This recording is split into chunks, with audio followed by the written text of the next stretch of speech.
Hello guys, welcome back to my channel. তো সবাইকে আমি আজকে একটা দেখাচ্ছি আমের চাটনি রেসিপি। তো সবাই এটা জানো যে কি করে করতে হয়, তাও আমি দেখাচ্ছি। তো সর্বপ্রথমে আমি প্যানে একটা শুকনো লঙ্কা, একটু সাদা তেল আর দুটো সর্ষে দেওয়ার পরে সেদ্ধ করে রাখা আমটা দিয়ে দিলাম, টক জলটা ফেলে দিয়েছি। তো সেদ্ধ করে রাখা আমটা দেওয়ার পরে একটু নাড়াচাড়া করে নিলাম।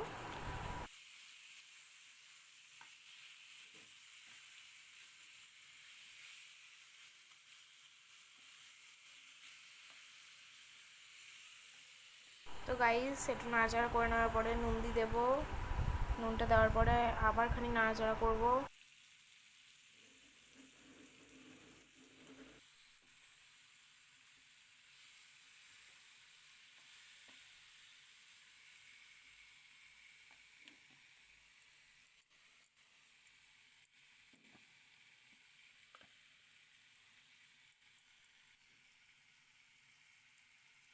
গাইস তারপর নাড়াচাড়া করে নেওয়ার পরে এর মধ্যে দিয়ে দেবো স্বাদ অনুযায়ী চিনি। তোমরা যেমন যেটা মিষ্টি খাও সেরকম চিনি দেবে। আমি আমার মতো দিলাম 3টে আমে 1-2 কাপ চিনি। তো চিনিটা দেওয়ার পরে একটু সেদ্ধ করাই ছিল, তো এটাকে জাস্ট চিনিটা গলার অবধি একটু নাড়াচাড়া করতে হবে।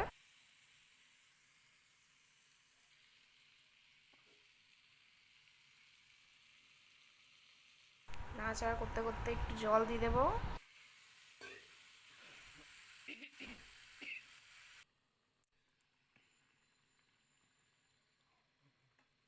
গাইস চিনিটা অনেকটা গলে গেছে, তো দেখতেই পাচ্ছ তোমরা, বেশ একদম লোভনীয় লাগছে। তো এটা আর একটু নাড়িয়ে তারপর এটাকে নামিয়ে নেব।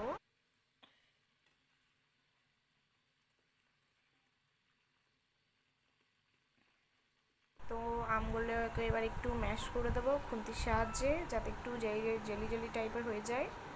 তো আমটা ম্যাশ করে নেওয়ার পরে এটাকে একটু গরম করে নিয়ে তাহলেই হয়ে গেল আমাদের আমের চাটনি রেসিপি। এই গরমে নিশ্চয়ই বানিয়ে ট্রাই করে দেখো, দারুণ লাগবে। তো ভিডিওটা ভালো লাগলে লাইক, সাবস্ক্রাইব আর শেয়ার করে দিও, আর কমেন্ট করতে ভুলবে না।